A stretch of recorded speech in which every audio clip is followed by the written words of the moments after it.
You're listening to the Home Staging Show podcast. I'm your host, Cindy Lin. This is the show where we talk about all things real estate, home staging, and selling a home to live and to sell. Welcome back to Season 8. This is Episode 6.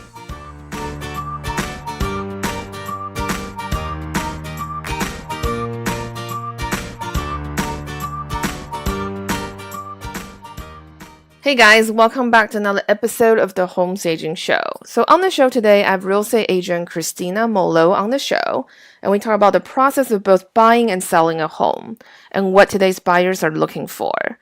Kristina Mollo likes to call herself the home matchmaker because of her experience in the wedding industry. Diving into real estate in early 2017, it was a big step after previously spending over 6 years working in the event planning industry.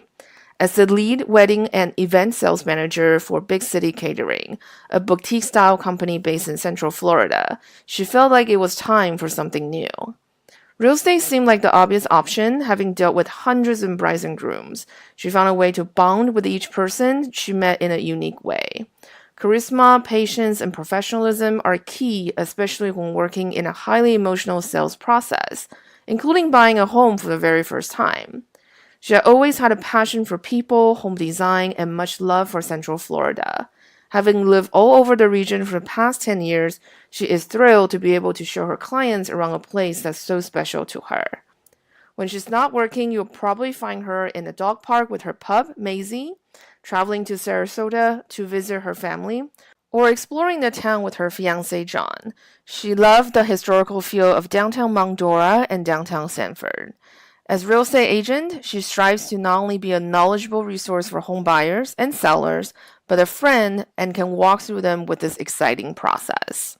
And don't forget, as part of our 13th anniversary celebration, we're doing a huge giveaway with $1,650 worth of prizes. That's $1,000, $650. So I'm giving away the launcher course, the 6-figure floor plan self-study course. Those alone are about $1,000.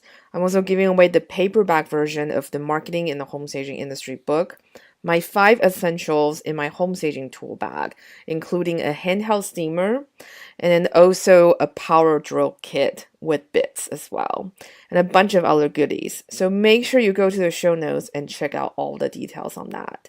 And the giveaway ends on March 15th, 2019 at midnight Eastern Standard Time.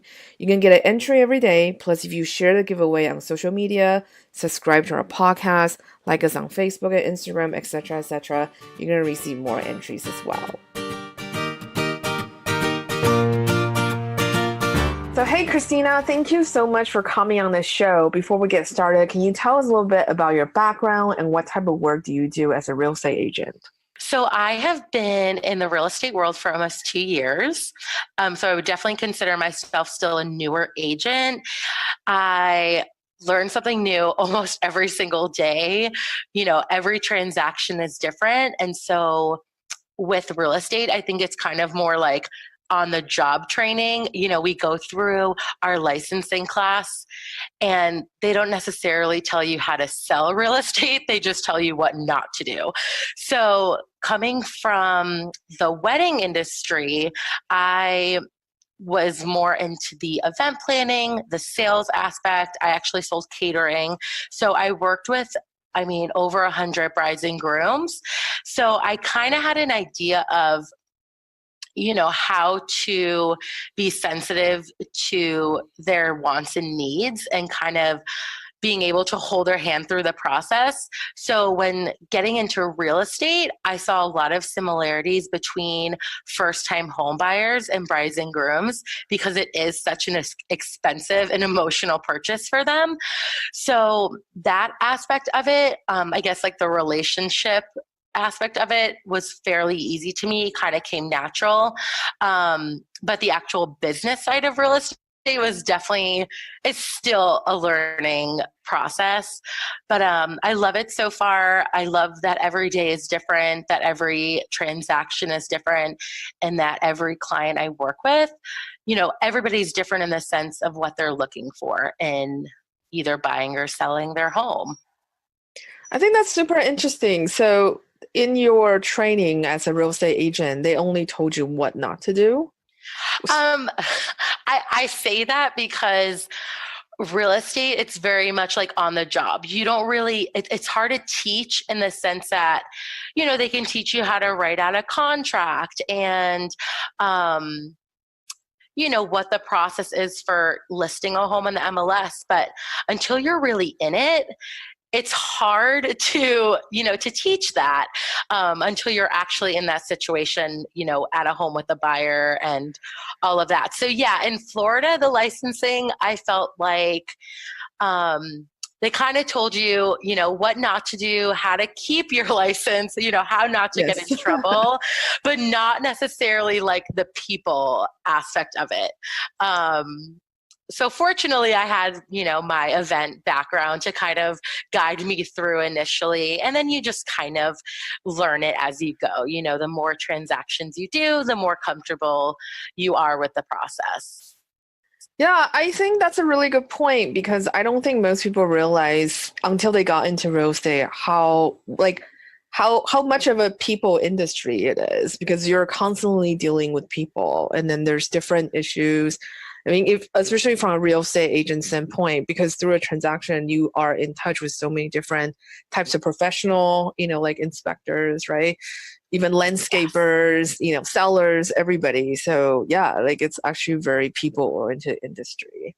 Yes, I like to say we are in the relationship business because my kind of, I guess, nickname, I like to call myself the home matchmaker. Like, I want to find you a home that you are 100% thrilled about. And, this is a very, again, expensive and emotional purchase. So I don't want anybody to have buyer's remorse. I want them to, fall in love with the home and know that it's the right one, before even writing a contract. Yeah, that's a really good point. So I'm really curious, what are some of the things that your trainer told you not to do in real estate? Oh, I would say the one thing I that I remember is they always reminded us that, we're not a lawyer. So there's a lot of legal stuff that comes up in the real estate business. And so they always told us, you're not a lawyer. You are not getting a license to offer legal advice, to interpret contracts. And I never really even thought of that, getting into real estate, that there is so much um, that goes into it with the contracts, contingencies, addendums. Like, there's a lot of legal binding contracts in real estate. So I think that's one thing they definitely push in our mind. Also, just being ethical. I think there's a lot of realtors out there, and I hate to say that, but that may not be putting their client's best interest, in mind, where that's something I definitely strive to do. I never want to steer a buyer or seller in the wrong direction where I know that it's not going to be in their best interest. Yeah, I Um, think that's really important. yeah. And that's just me. If house isn't the right one for you, I will not pressure you into writing a contract for it. I just wouldn't be able to sleep at night. That's great. And so what Yeah. is your local real estate market like? So I am in the Orlando area. We cover pretty much all over Central Florida. So that covers almost 5 different counties. So it is quite a wide span. It's very hot right now. Coming into spring, it definitely picks up a lot. So for Orlando, we're still pretty much in a seller's market. We struggled a lot with low inventory this past year in 2018, but we were definitely seeing inventory picking up. We're trying to get away from all of these crazy multiple offer situations, which can be frustrating and discouraging for our buyers, but it seems that inventory is rising. So we're staying hopeful. But yes, it's very hot here in Orlando, temperature and real estate market wise. But yeah, so we in Orlando, I would say our medium home price is about like 240 to 250,000. which I've listened to some of your other podcasts with the realtors, and a lot of them are in California, and it's crazy to Yeah. hear that homes there start at a million. So it's really crazy to see like the differences in different markets, across the country. But here in Orlando, we're hanging strong. I think it's like this number two place that people are moving to based on jobs that are available, house home values, and all of that. So we're growing.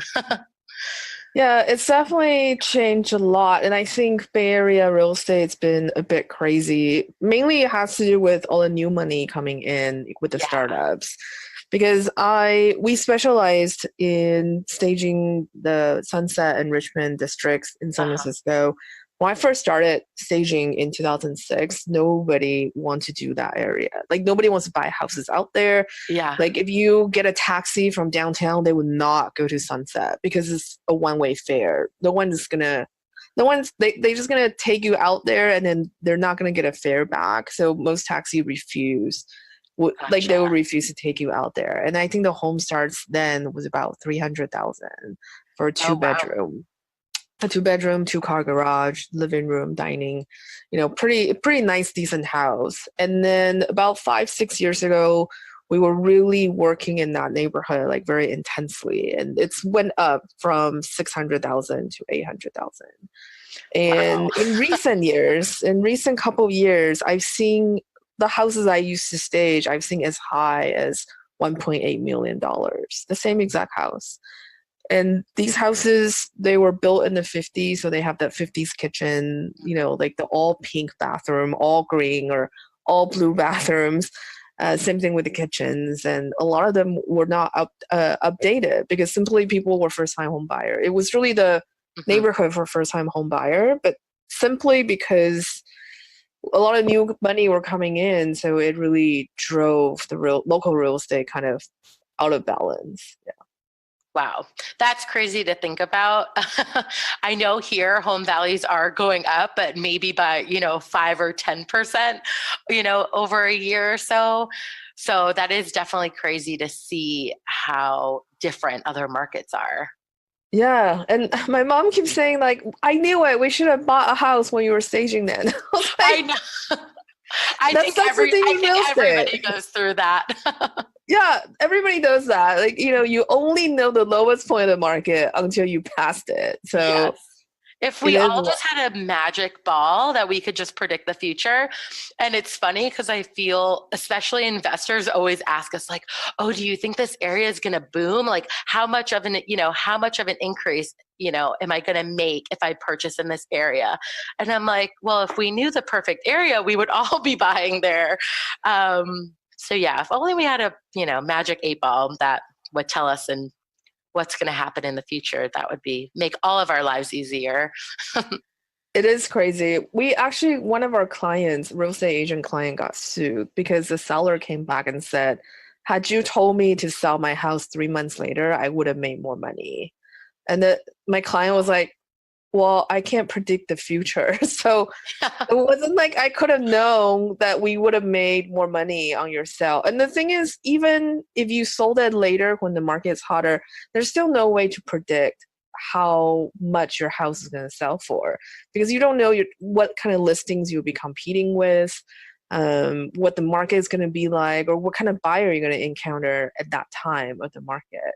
So it is difficult. I think a lot of times people have this misconception that real estate is easy money and everyone who works in real estate makes, huge amount of money Oh, I because it's wish. easy. I wish it was that easy. Yeah, so that brings me to my next question. So, yeah, a lot of times people have this misconception about, oh, it is so easy to be a real estate agent. Clients just keep coming in and you're just making money from all the sales. But actually, coming from I was a real estate agent before I was a home stager, so I understand. So do you want to talk a little bit about your own marketing process? How do you get new listings and new buyers clients? Sure. So like I said, I am fairly new to this market. So when coming in, I joined a brokerage of more of a younger team who I felt had more of like a modern approach to their marketing and sales process. And I think that's something that really attracted me to them. You know, we meet a lot of agents who have been doing this for, 20, 30, 40 years and have kind of stuck to their ways in the sense of, maybe they're outdoor knocking or they're just sending out postcards in farming specific areas, which obviously it's worked for that. They've stayed in the business this long. But I knew going into it, I wanted it to be more of a modern approach and really focus on online and social media marketing. For me as a millennial myself, and as millennials are pretty much our biggest buyer's market right now, I wanted to really focus on marketing to, that target client. For me, I deal with more buyers and sellers, but just really sticking with social media, making sure that I'm being, in the front of my sphere. Like for me, my target market is a referral. Like if, every one of my friends or family members, referred me somebody, one person that they knew that was looking to buy or sell, I would, of course, much rather work with somebody that is being referred to me that already trusts and knows me. And I think, being able to get those clients, I found that social media and online marketing has worked so far. Of course, I'm still new and I haven't necessarily, put down any other approaches. Like I'm open, but right now I'm kind of taking more of that unconventional route that I think a lot of agents are opening up to and switching to, just because of, who we're targeting. Millennials are always, they're on their phones. They're very savvy with technology and social media. They're probably not checking their mailbox, every day, like, older generations. And so that's kind of the target market that I'm looking for. And so really social media and online marketing, I would say, is kind of what I've geared my marketing process towards. That's very interesting. So what kind of social media marketing are you doing now? So I would say the majority of the marketing is through Instagram and Facebook. With Facebook, I have found that Facebook ads have been more successful than just, typical Facebook posts. And then with Instagram, just being consistent. Like, I think it's funny, like coming from the wedding industry, I still have kept in touch with many of my couples that, I helped plan their wedding. And, years later, they'll like comment on my stuff and they'll be like, oh my gosh, I love your posts. Like, I just love how engaging they are. And, I feel like I get something from it. And not just them, friends and family. And so it makes me feel good that people are seeing, what I'm putting out there. And maybe they don't know somebody right at this moment that is looking to buy or sell, but maybe they will in, a month or a year. So I think that's the most important thing about social media or social media marketing, is to just be consistent and not to always post about real estate. Actually, like show a little bit of yourself and your personality. For me, like, I don't think people work with me because of, how many transactions I've done or, what's the most expensive listing I've had. I honestly think that, they want to work with me because of my personality and my approach, and the fact that I'm honest with them and down to earth, and, I want the best for them and I have their best interest in mind. So yeah, that's a little bit about me. I think that's really interesting though, because I think the way we do marketing has definitely changed. Being millennial has become such a powerful group in terms of buying real estate and soon probably selling real estate as well. Yeah. And even from the staging point of view, I've seen a lot more millennial stagers entering into the market. And the way millennials do marketing is definitely a bit different, because I think Yes. people in my generation, it's more like you want to keep it professional, you Yes. don't want to share too much. But the millennial ways of marketing seems to be that people want to do business with people. So you would share your personal life, you would be fairly open about what your day to day is like. You would do live streams or Instagram stories kind of thing. And that really helps to bridge the gap between working with someone you complete it's like complete unknown to you because you kind of know this person through social media. Yes. And don't get me wrong, I have worked with clients that are, from all generations.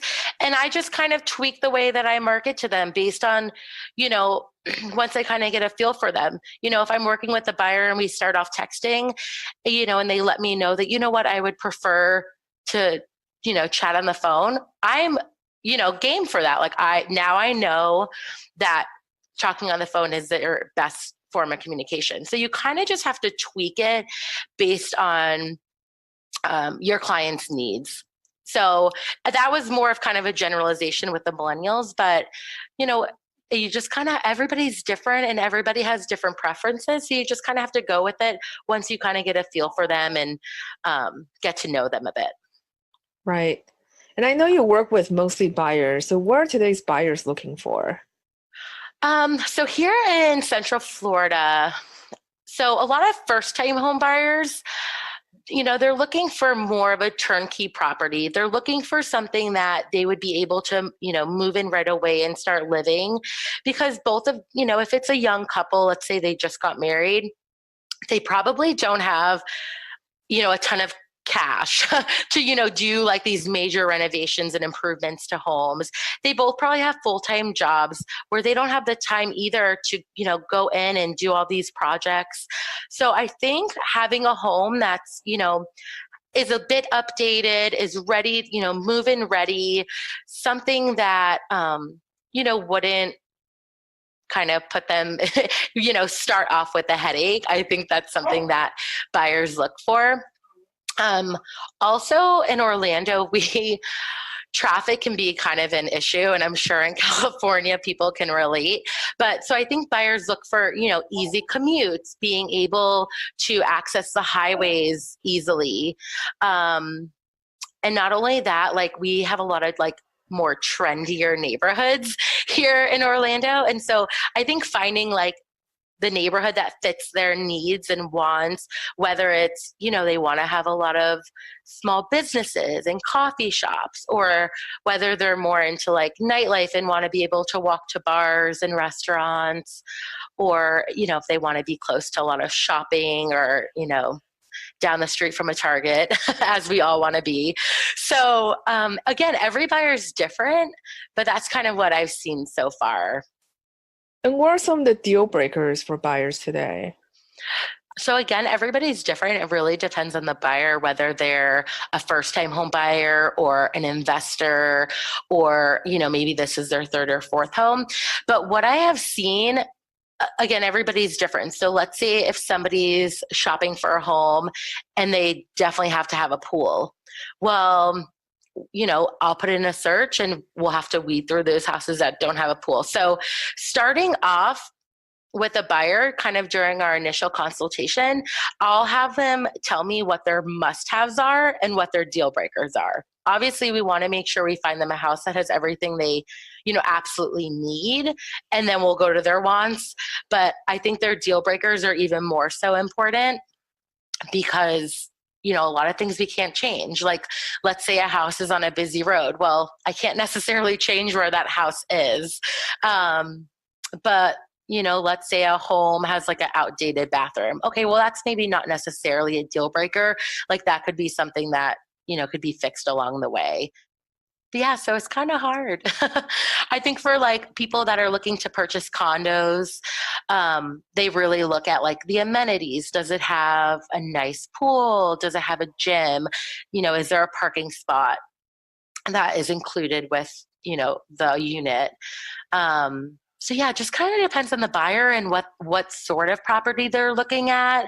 It could be, that the HOA fees are too high. Some buyers don't want to be in a deed restricted area because maybe they have like a boat or, a pet or something that would be above the restrictions of an HOA. So it's just very different for each buyer.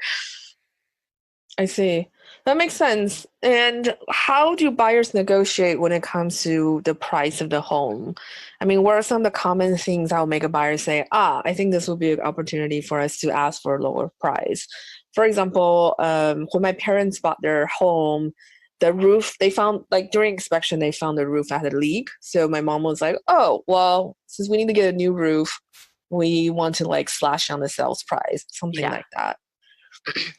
So that's a really good point. I was going to say, oftentimes, when we get under contract and we get through that inspection period, that opens up another door for negotiation. So sometimes, like you said, for example, like the roof needs to be replaced. If the seller isn't willing to replace it, before closing, then that would be an opportunity for them to negotiate again. But initially, I think before even writing a contract, I'm going to send comparable properties to my buyers, to kind of gauge where they should be with writing an offer. So I think the number one reason why somebody would think it's a good opportunity to negotiate a lower sales price would be that the house is overpriced.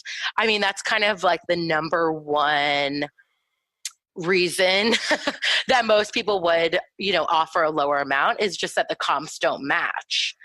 And probably another thing would be just like, maybe the home needs a lot of cosmetic work. Maybe the home has been listed on the market for like an extended period of time. So I would say those are probably some of the top reasons why they might think it would be a good idea to submit a lower sales price. So when it comes to comps, can you explain it a little bit? So what is your process of Yes. finding comps? So typically, the main factors that we look at when pulling comparable properties would be, we like to stay within like a 60 to 90-day period for previously sold properties. Bed and bath count and square footage are going to be like your main factors besides location. So essentially we would put in a search. Let's say we're looking at a 3-bedroom, 2-bedroom house. Let's say it's in Winter Park and it's, currently listed at 500,000 and it has a pool. So then my process would be to go in, let's say I would put in a radius of like half a mile from that address. We would put in the bed and bath count along with like a square footage range. And then we would say, pull up everything that's been sold in the last 60 days. So let's say like 5 or 6 matches come up. We look at the sold price. So we don't ever really look at the list price because obviously the sold price is what is the most important. And then with our MLS system, it'll actually draft us a whole comparative market analysis that tells us, what the median price was, price per square feet. And so from there, I share that with my buyers and kind of go over all those factors. So let's say the home is listed at 500,000, but based on our research, all the other homes are selling around like 475. Well, so I would provide that information to them and, kind of guide them what I think would, be a good starting point for an offer. But ultimately it's up to the buyer, as to what they want to offer. Being that it's a competitive market right now, let's say there's multiple offers on the table, then obviously your offer might be a little different because you're trying to put in your highest and best, which means, your absolute, the absolute highest and best you are willing to go to get this house. So that's kind of the situation we were in last year. We're not seeing as many multiple offer situations, luckily, but we are gearing into our busy season. So who knows what's going to happen. I think that's really interesting. So what happens when you have a property that is overpriced? How do you work with buyers on that? Again, showing them the comps. oftentimes it's not necessarily the listing agent who's setting that price.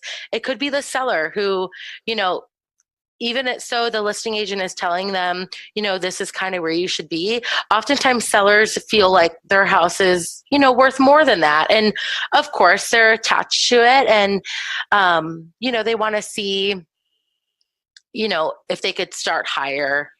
So typically with buyers, I just try to kind of explain them both sides of the situation. I try to explain to them that this is what has sold, this is what it's listed at, but ultimately it's up to them. It's also going to be, determine what they're pre-qualified for, what they can afford, what their purchasing power is. So sometimes overpriced properties are difficult, but if we put in an offer and it gets, denied, then we keep an eye on it. And for the most part, if that house doesn't accept a contract, most likely we would see a price reduction, in the near future. So, and then we kind of have to go through the process again. But eventually the seller and listing agent will realize that the home is overpriced and that's why it isn't selling. And we'll eventually do some sort of price adjustment. I think that's a difficult part when you are a seller's agent because Yes. you know from the comps where the price needs to sit. But the seller's like, no, my home is worth X amount of dollar more. But as a listing agent, you can only do so much. You can only say so much. If the client doesn't want to listen, client doesn't want to listen. Yes. And then it becomes difficult because once the listing starts to sit, then everyone is waiting for the price reduction really to make an offer. Yes, you're absolutely right. Yeah, it does. Like we always say, because we encounter this with staging, a lot of clients, they do need to stage your home and they don't want to. So we always have this analogy of, your listing is like a loaf of bread. When it first come out, everyone wants to see it. They want to touch it. They want to smell it. But then once it starts sitting, it becomes stale. Everyone's just waiting for the price to come down. I love that analogy. I am going to be using that, the bread. I love that. Yep, that's my spiel. I love it. With the clients. Yep. And so do you see a different reaction with your buyers when they see a stage home versus a non-stage home? Yeah, I mean, it's funny. So listening to, previous podcasts, it seems like out in California, the market's different in the sense that most everyone stages their homes. Here in Central Florida, it's not as common. I mean, for the luxury properties, it definitely is more common. For me as a buyer and listing agent, with the median house price of $250, there isn't as many stage homes. But with that being said, when we do walk into a professionally staged home, there's definitely a wow factor that I don't really think that myself or my buyer could overlook. I've definitely been in homes that have been beautifully staged, and it really does make a difference. I think when, a home is vacant, it's empty, maybe it has a funky layout, that if it were to stay empty, it would kind of be hard to envision where you would put your own things.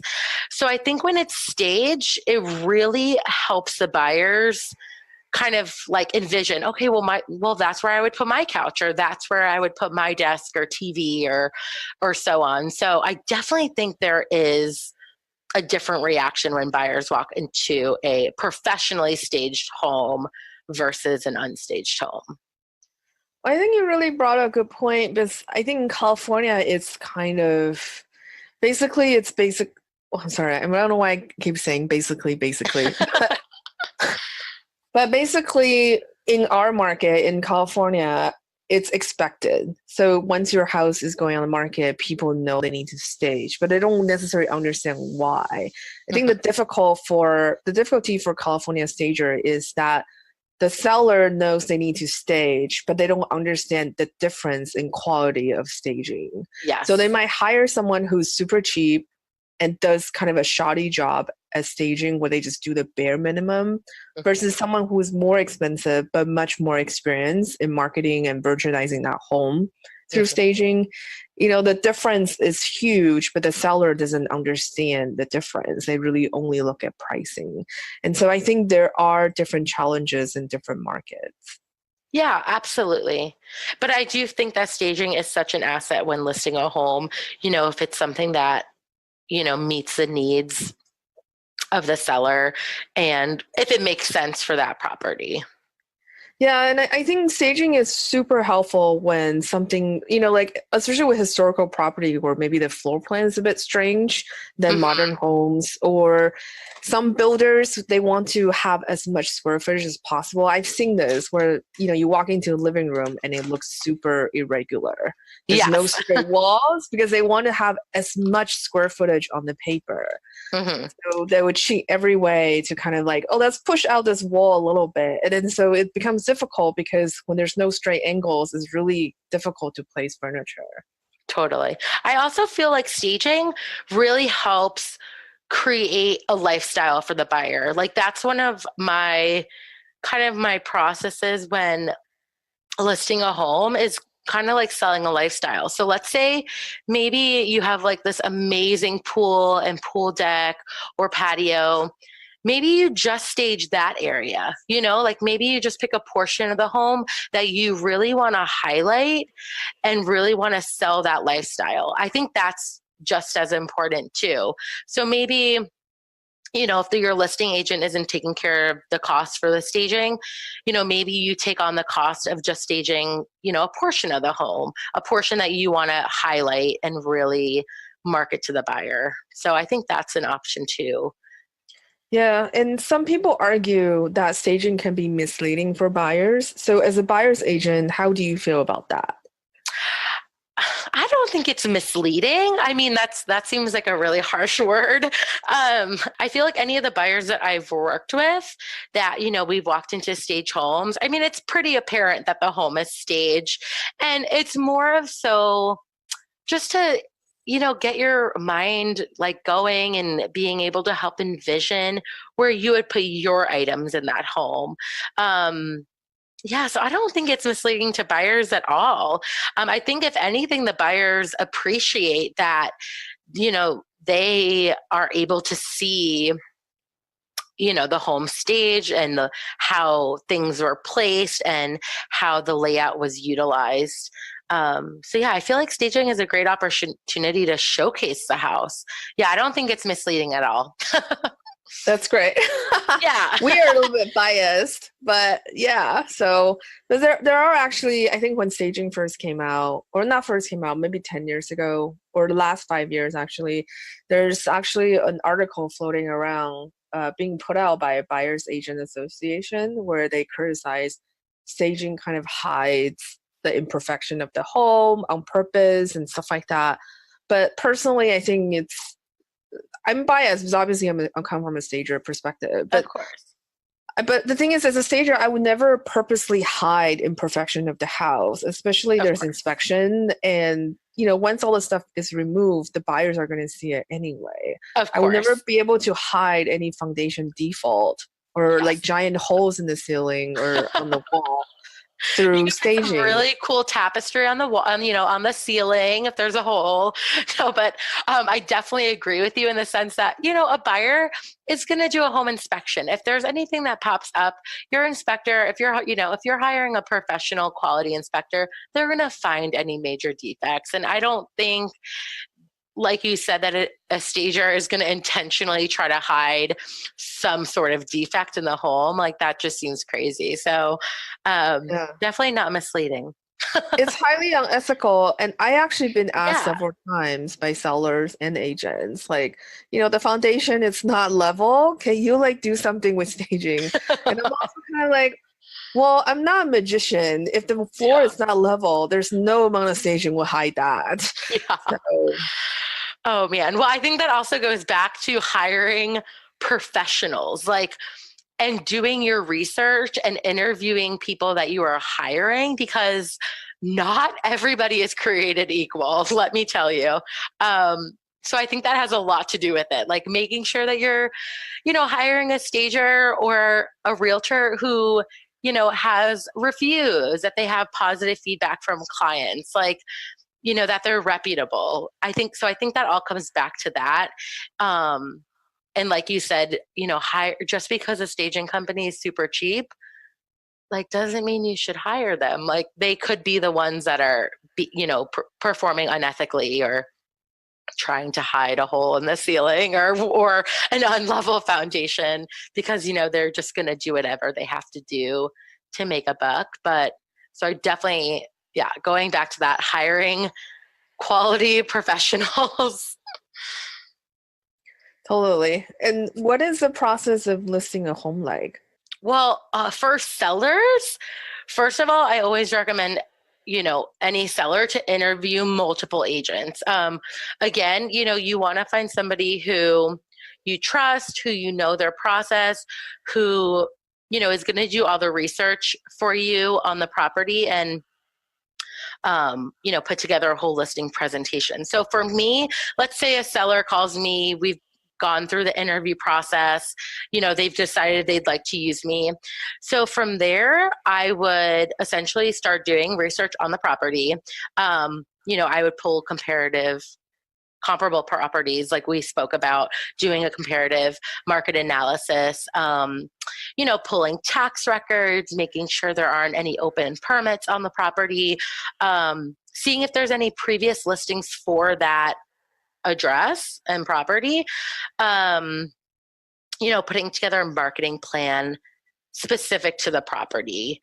And then once we kind of get through the whole listing presentation aspect of it, we set a price, we set a list date, we set, we have our listing agreement in place.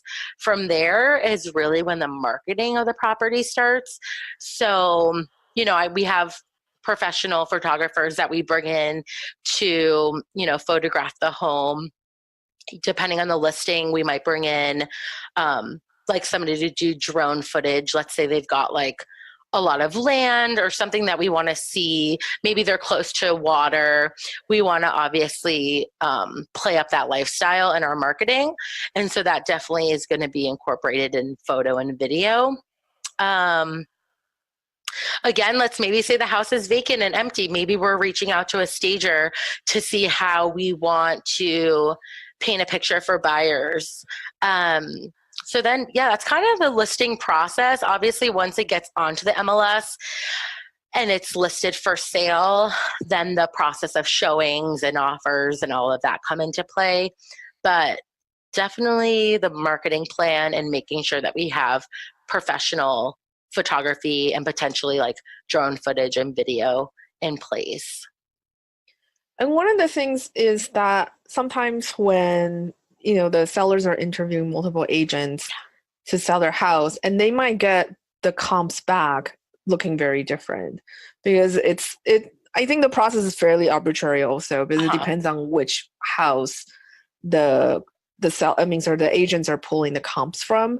So how the sellers choose? Like, because this is the feedback I've gotten from sellers. A lot of times they're looking at different real estate agent. This is my feedback when I was a real estate agent, that they feel that the comps look very different. And then sometimes they feel that listing agent just give a very favorable number, obviously a high listing price number. So they feel that, oh, my house can sell more with this particular agent.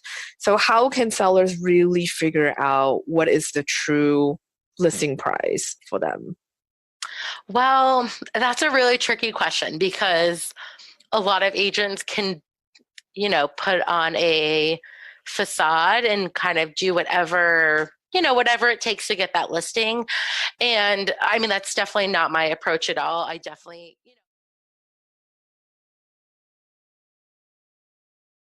list it 20% more than what I'm telling them, then they're probably not the right client for me. I want somebody who's going to trust that I'm, being ethical and pulling the right comps. I mean, maybe I ask them to see what the other agent pulled so I can kind of compare or maybe, see if they know how they pull that search. I mean, it is really hard. I mean, luckily, most of my business is referral based. So, when a seller comes to me, they're not necessarily interviewing a ton of other people. So I'm grateful for that, in the sense that we already kind of start our relationship off, um, with trust. But you know what? If they end up going with another agent who lists it, way higher than what I was advising, then the house is probably going to sit, and they might, end up taking it off the market and going with somebody else, and it's selling, fairly quickly. So, I mean, it's hard to tell sellers what to do. I think they kind of have to learn it on their own. And that sounds kind of harsh, but, there's only so much you can do. And, you're doing your due diligence. So, yeah, I think you can only do so much. And as long as you're being honest and working in an ethical manner, then, you can sleep at night and know you did everything you could. Right. And as a listing agent, how do you determine the best marketing strategies for your listings? So I think it depends on the property. So my latest listing, the property was on kind of a larger lot. It had a pool. It had a huge workshop, almost 1,000 square foot workshop. So, when marketing that property, I wanted to make sure I had aerial photography. I wanted to make sure that in the marketing description that we really played up the fact that, this workshop could fit a boat, an RV. Maybe it's for somebody who's really into craftsmanship, or, somebody that wants a pool. Like, playing up the lifestyle, I think, is the easiest way to create more demand for your listing and kind of stand out, above the rest. So it just kind of depends on the listing. Let's say the property's waterfront or on a lake or the beach, like playing up that aspect of it. So maybe during an open house, you have like a paddleboard instructor or something like that, kind of plays up that lifestyle of, this is what it'd be like living on a canal, like living that lake life, so to speak. So I think that's kind of the main thing, is just really having killer photos, a killer description, and just playing up the lifestyle of the property. And how do you create more demands for your listing? So again, selling that lifestyle to buyers, asking the sellers, like, what's your favorite part of this home? Like, what are you going to miss most about this home? Because that's likely what the next person coming in is going to love about it too.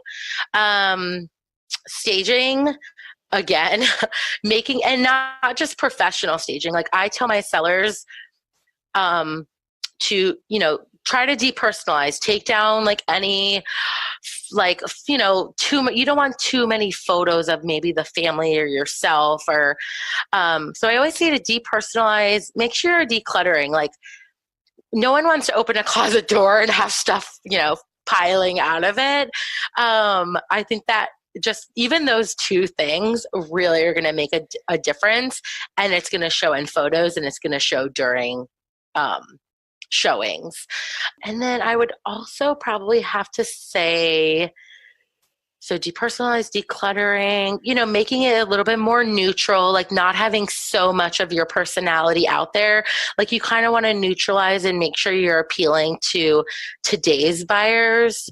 And of course, having a pricing strategy. So as we've kind of touched on a lot today, is making sure we're pricing the property to sell. We don't want to price it too high where it's going to sit. So we're making sure we're checking comparables. But also, let's say you have a stubborn seller, and I've had them, and they're determined that they want to start at this price. Well, that's okay. Let's say we do that, but let's have a plan for adjusting the price. Let's have a timeline as to when we're going to reduce that price. So we give them a shot, and if it doesn't, sell in a certain amount of time, or we're not under contract in so much time, let's have a plan for what we're going to do to adjust the price. I think those are kind of like my top things to create that demand. That makes total sense. And Yeah. actually, I really love your open house doormat. And I posted a Ah. picture of it on our Instagram, and I'll put this in the show notes too. So people actually have been asking me, where did you get those made? Oh, that's so sweet. So actually, it is a gal that I found and I follow on Instagram. She is based out of Southern California, actually, and her it's called Poppy Jack Shop. So POPPY JACKSHOP, and her name's Courtney. She's so cute and creative. She does a lot of like calligraphy stuff. So whether it's like wedding stuff, home decor, she does customized pieces too, obviously, because she made me my open house doormat. So she kind of gears to like any market. I'm actually wanting to order one that says listed by Kristina Mollo and having that at all my listings because I think it just adds like a fun little piece of personality and kind of like, but it's also a great branding technique for me. Like, granted, I might have a name writer out on the sign, but that's what people see all the time. So I think it kind of stands out a little bit more to, buyers and sellers. But yeah, she's so great. Courtney, go follow her on Instagram. She has an Etsy shop and she does really cute stuff. So for anybody. That's great. And so, what are some of the Yeah. common mistakes home sellers make when they're selling their homes? Can't say this enough. Pricing too high. That's just what we have seen in our market.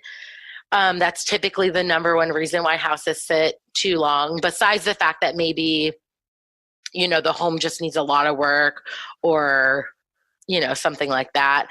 But pricing too high. I think that's definitely the number one common mistake. And again, it's hard. Like it's not always the listing agent's prerogative to price it at that amount.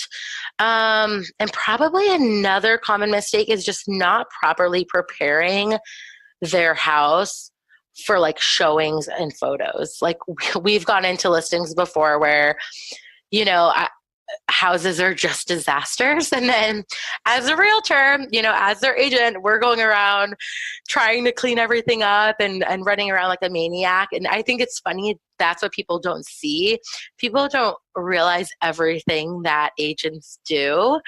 So that's kind of funny. I mean, I think that can be another common mistake, just not properly preparing their house before putting it on the market. And what are some of your top tips on helping sellers to get their homes ready for the market? Ooh, I love this question. So I actually have like a list that I provide my sellers with before we even get through photos and all of that. So I kind of give them a list of items that is going to help them get their house prepared. So again, going back to making sure we're decluttering, depersonalizing, maybe we're just sprucing up the house a little bit, like painting the front door or touching up, maybe pressure washing the driveway, replacing window screens. All of those little things are very inexpensive ways to refresh your home and make it a little bit more appealing without breaking the bank. I also think doing a pre-listing home inspection is so important. So obviously, a buyer is going to come in and bring a home inspector, but let's say even though like I could be there as their agent, like going around walking with them and seeing like, oh, it looks like we need an outlet cover for this, light switch, or maybe it's we need to change the like flapper on the toilet, like little stuff like that an inspector is going to catch. You might as well just take care of those little things that who knows, a buyer may walk away because there's like face plates missing off of switches, like you don't know. So we try to prevent that from the beginning. Again, what does your home convey for a lifestyle? Playing up that lifestyle. And I think just, making sure your house is spruced up a little bit, getting your curb appeal on point, maybe putting out a new welcome mat or, Mhm. laying down mulch, just little stuff like that really adds to the value of your listing. And then, of course, making sure you're working with a really good local real estate agent. Yeah, that's a great way to get your house ready for the market. And probably just being prepared for when your house sells, having a plan. Like, are you purchasing another home? Are you moving out of state? So on and so forth. So I think those are like the biggest things. Oh, making sure they just relax and not, be stressed the whole time. I try to make the process as easily as possible for my sellers. So, yeah. Yeah, I think mindset is so important. If they're nervous about the whole about if they're nervous about the process, they're not going to have a really good time selling the home or just, creating all these money blocks even for their listing. Yes, we definitely want good juju in the house. Exactly. And so with so many real estate agents on the market, how does a home seller go about hiring the right one for them? I would say again, getting back to making sure you're interviewing agents. I would, you know what? Google them. Like, it's so funny. I was in a professionalism, like continuing education class yesterday, and the instructor kind of hit a like a nerve when he said, "Oh, well, sellers just need to be Googling agents. Like, you would be surprised, how much you can find on an agent just by Googling them. And maybe you're checking out their social media pages. Maybe you're just reading their about me or their bio on, their broker's website. I think doing all this, research prior to finding, the right real estate agent that's, you feel like is going to be right for you and is going to have, that you mesh with, but also that you agree with, their marketing plan and that, that they're knowledgeable about the area where your home is. I mean, it's hard to sell a home in an area you're unfamiliar with. I have done, I have been in that situation before where I just literally went and just drove around the area to kind of see what it had to offer.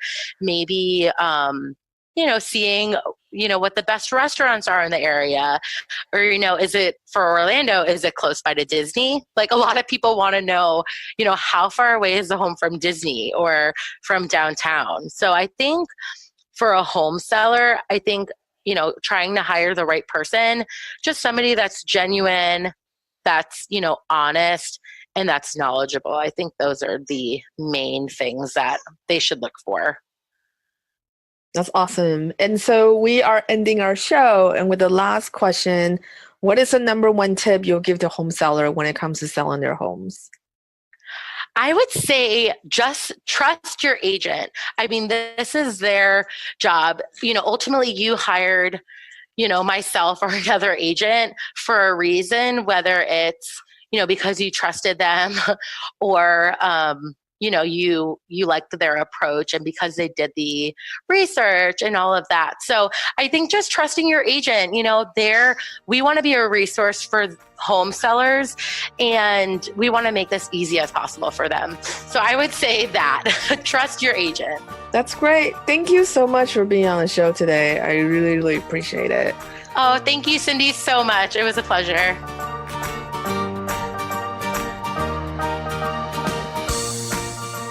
So that's it for today's show. Thank you so much for listening. If you want to help and support the show, there are 3 ways to do so. You can leave a review and rating on iTunes.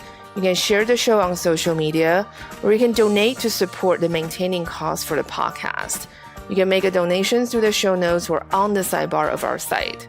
If you haven't left a review on iTunes, please do so. This will help us grow the show and book more guests. If you have any questions, feedback, and suggestions, you can comment on the show notes. You can also find the show notes by going to stagemore.com/podcast. That's it. Have a fantastic week and happy staging.